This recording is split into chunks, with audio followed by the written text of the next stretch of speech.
సంహారకమైనటువంటి రాక్షస కృత్యము. అది ఎమ్మెల్యే అండతో జరిగినటువంటి హత్య. కమలాపురం నియోజకవర్గ ఎమ్మెల్యే ఎవరైతే ఉన్నారో, కడపలో కాపురం ఉంటున్నటువంటి రవీంద్రనాథ్, జగన్మోహన్ రెడ్డి మేనమామ, ముఖ్యమంత్రి మేనమామ ఎమ్మెల్యే, ఆయన అనుచరులు, ఆయన ప్రోద్బలముతో జరిగినటువంటి హత్య. ఎందుకు ఆయన ప్రోద్బలముతో జరిగింది అంటున్నానంటే, ఈ ఘటనలో నిన్న ఆ గ్రామానికి పోయినప్పుడు ఆ చిన్న సుబ్బరాయుడు, ఆ కుటుంబీకులు వాళ్ళంతా చెప్పిన దాన్ని బట్టి, ఆ ఊర్లో ఉన్నటువంటి మొత్తం ప్రజానీకం అంతా చెప్పేదాన్ని బట్టి,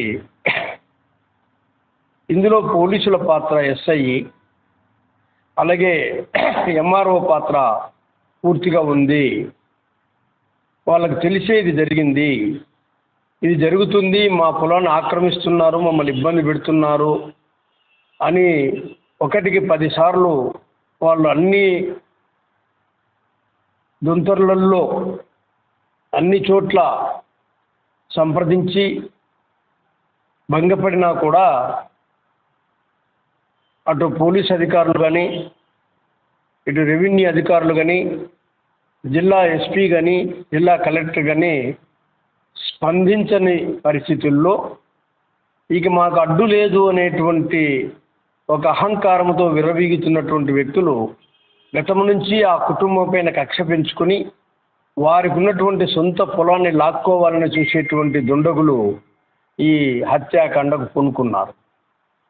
ఇంతకుముందే 2019లో చిన్న సుబ్బరాయుడు యొక్క చిన్న కొడుకును గౌతమ్ అనేటువంటి అబ్బాయిని కూడా ట్రాక్టర్తో తొక్కిచ్చి చంపినటువంటి ఘటన ఉంది. మరి ఇప్పుడు పెద్ద అబ్బాయి, అతను కూడా కొంత అనారోగ్యంతో ఉన్నాడు. పొలంలో మడవ వేసుకుంటూ ఉంటే అక్కడికి పోయి ఆ పారలతో రాళ్లతో కొట్టి కిరాతకంగా చంపినటువంటి సంఘటన. ఇది సభ్య సమాజం తలదించుకునేటువంటి వ్యవహారం.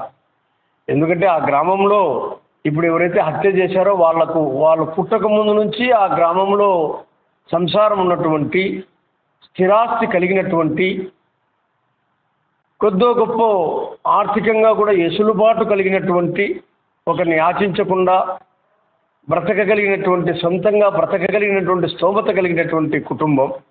ఆ కుటుంబం పైన దాడి చేసి విచక్షణారహితంగా వాళ్ళను చంపడం అనేటువంటిది చాలా అన్యాయము. ఈ సందర్భంగా మేము డిమాండ్ చేస్తున్నాం. అయ్యే రవీంద్రనాథ్, మళ్ళీ ఎమ్మెల్యేగా నిలబడాలనుకుంటున్నావు, నిలబడుతున్నావు, ఏ ముఖం పెట్టుకొని పోతావు?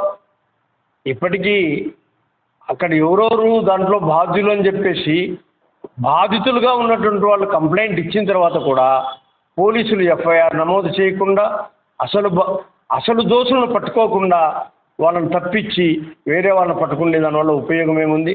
అందులో ఈ సందర్భంగా మేము డిమాండ్ చేస్తున్నాం, వెంటనే జిల్లా ఎస్పీ గారు స్పందించాలి, కదలాలి, అక్కడ ఉన్నటువంటి స్థానిక పోలీసులపైన చర్య తీసుకోవాలి, అసలు దోషులను వెంటనే పట్టుకొని శిక్షించాలని చెప్పేసి డిమాండ్ చేస్తున్నాం. సంబంధించినటువంటి తగాదాతో ఉత్పన్నమైనటువంటి సమస్య కాబట్టి రెవెన్యూ అధికారిగా, జిల్లా ఫస్ట్ క్లాస్ మెజిస్ట్రేట్గా కలెక్టర్ కూడా జోక్యం చేసుకోవాలి. ఇది ఎమ్మెల్యే ఉన్నారు, ఎమ్మెల్యే ముఖ్యమంత్రి మేనమామ అని చెప్పేసి మీనమేషాలు లెక్క వేస్తే ఇది ప్రజల ప్రాణాలు. అందులో ఎమ్మెల్యే ఇప్పుడు ఉంటాడు, రేపు దిగిపోతాడు, రేపు అనివార్యంగా దిగిపోతూ ఉన్నాడు, మళ్ళీ గెలిచే పరిస్థితి లేదు. ముఖ్యమంత్రి గారు కూడా మళ్ళీ ముఖ్యమంత్రి అవుతారనేటువంటి అవకాశమే లేదు రాష్ట్రంలో. మరి ఇటువంటి పరిస్థితుల్లో ఈ పోలీస్ అధికారులు, రెవెన్యూ అధికారులు అధికార పార్టీ నాయకులకు అండగా నిలిచి సామాన్య ప్రజానీకం యొక్క ప్రాణాలు తీయడం అనేటువంటిది అత్యంత కిరాతకమైంది. దీన్ని భారత కమ్యూనిస్ట్ పార్టీగా పూర్తిగా మేము ఖండిస్తూ ఉన్నాం.